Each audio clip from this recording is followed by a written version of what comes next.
All right, so gummy sharks. Right, let's dive in.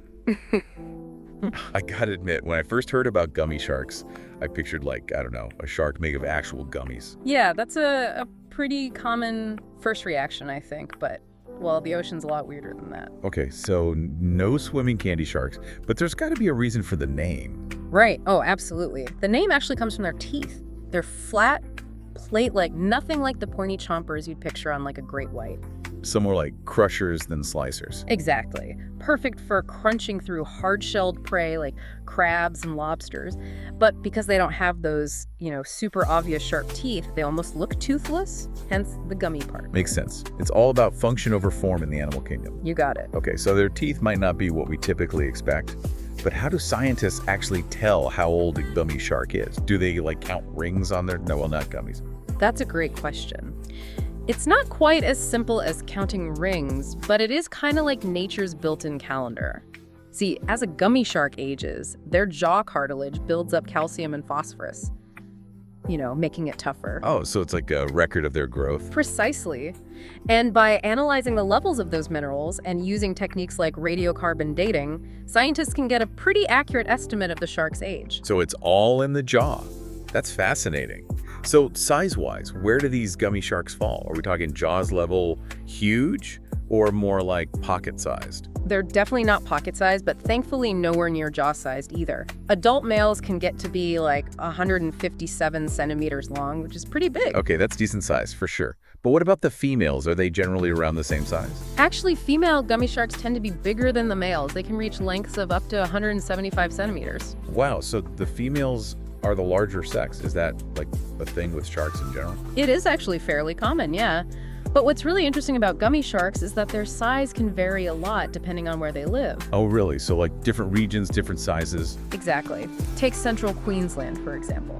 Gummy sharks there tend to grow much slower and get way bigger than the ones you find in southern Australia.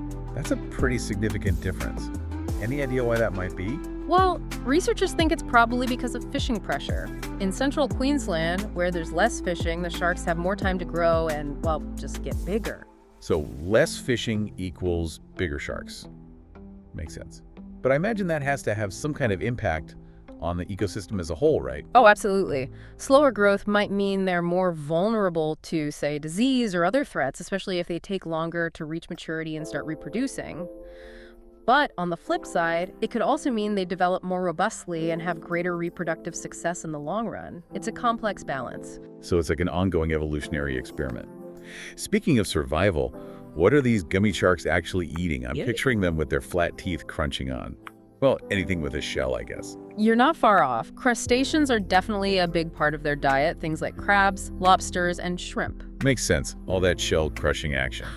But it's got to be more than just crustaceans, right? Right. They'll also go after marine worms, smaller fish, and even cephalopods. Cephalopods. Okay, gotta admit I'm blanking on that one.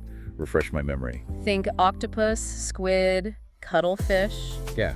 All those super cool creatures with the tentacles and incredible camouflage abilities. Oh, right. Gotcha. So they really are putting those crushing teeth to work on a variety of prey. But where are they finding all this delicious food? What kind of habitat are we talking about? Gummy sharks are what we call bottom dwellers, meaning they spend most of their time hanging out near the seabed. Usually they prefer areas with sandy or muddy bottoms, and they often venture closer to shore at night. Ah, so night owls. Maybe they're using the darkness to sneak up on their prey. Exactly. It's likely an ambush tactic, taking advantage of the darkness. And what's really interesting is that their movements vary depending on their age and sex. Younger gummy sharks, the juveniles, tend to stick closer to a particular area. Okay, so the youngsters are homebodies. What about the adults? Well, adult females tend to have much larger ranges than the males. They're roaming around a lot more. So the females are the adventurers. Fascinating. Now, I want to touch on something we mentioned earlier about the whole gummy shark classification mystery.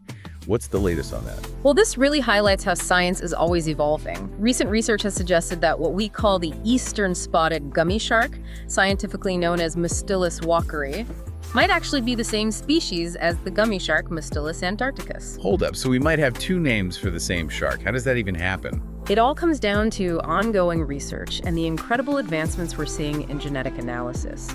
Scientists are digging deeper into the physical characteristics, DNA, and geographical distribution of these sharks. The big question is whether the eastern spotted gummy shark is a distinct species or just a subpopulation of the gummy shark with some minor variations in appearance. So it's a case of mistaken identity. Possibly, but it's going to take more research to say for sure. Okay, so what does this mean for, well, gummy sharks? Well, if these two turn out to be the same species, it has some pretty big implications for conservation and management. Think about it. If we're trying to protect a species that we think is divided into two groups when it's actually one big interconnected population, that changes everything. Oh, well, yeah. It affects how we manage fishing quotas, protect their habitat, basically everything about how we approach their conservation. It really shows how much we still have to learn about our oceans. So, just to recap, gummy sharks aren't actually made of gummies. Their teeth are all about crushing, not slicing. And there's this whole mystery around whether there are actually two types or just one. Absolutely. It just goes to show that even a name like gummy shark can lead to some pretty complex and fascinating questions. Totally. So here's something to think about. If those two gummy shark types are the same, what does that tell us about their evolutionary history and how they've adapted to different environments? It's definitely something to ponder.